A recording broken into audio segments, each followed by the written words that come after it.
sesta di andata, Mestre Fenice contro Maccan Prata, un Mestre Fenice ultimo in classifica che sfida una delle tre capoliste a 10 punti.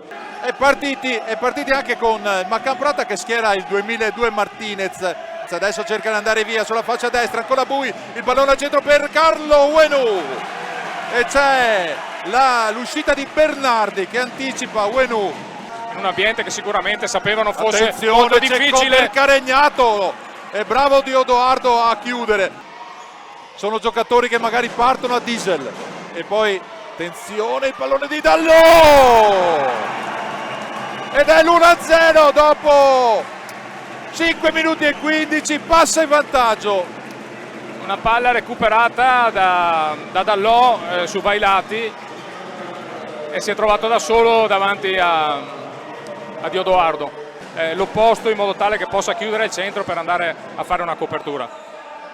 Uenu che riesce a girarsi il diagonale, bella l'occasione, 7,58. Queste sono giocate che devono essere da lui per forza. Attenzione ancora Dallò e questa volta è Diodoardo con i piedi, ma era andato via da Alessandro Guarietto. Sebastiano Diodoardo, Franceschini, Ruzzene, bello l'azione 1-2 con Franceschini che si allarga ed è Verdicchio che sul suo palo mette in corner.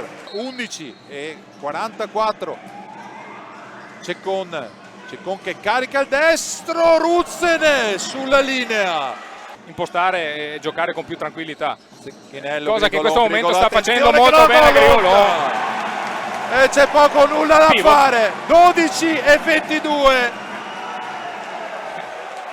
Nel manuale del calcio a 5 questo è il movimento del pivot, la giocata classica e importante del pivot. Anche nelle partite scorse, quanto poi si erano riusciti anche a liberare. Questa è un'ottima azione per adesso. Uenu che scivolata, la mette larga, 12,33. Poteva riaprirla subito. Però il Mestre magari in situazioni un po' diverse. Attenzione, la conclusione di Crescenzo, 14,35, vola Verdicchio. Sicuramente sarebbe stato molto più facile. Castillo che prova a girarsi, il pallone Verdicchio che ferma ancora.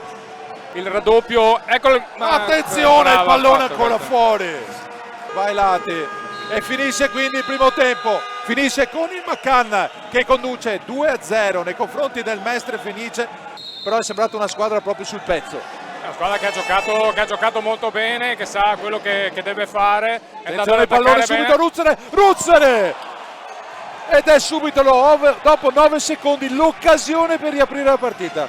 Gaverzan, profondità, Dallò, Crescenzo un po' indietro, Dallò riesce a girarsi, attenzione sull'esterno della rete. Sembrava uscita, invece sembrava fuori. Bellissima l'azione, attenzione, 2 volte Verdicchio a salvare il risultato, 10,27.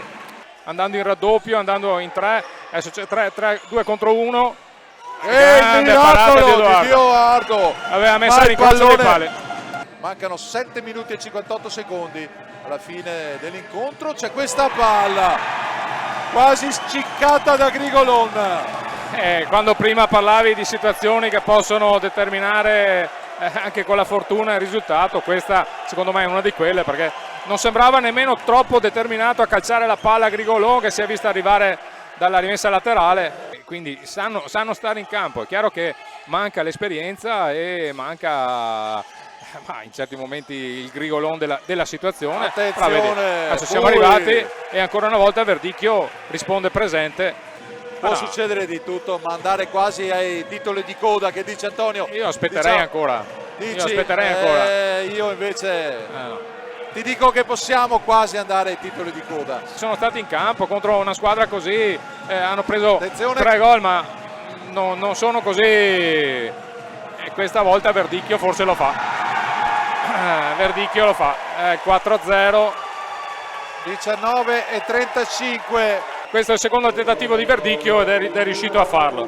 Per finita al Franchetti, finisce con il Maccan Prata che vince 4-0 questa sesta di andata.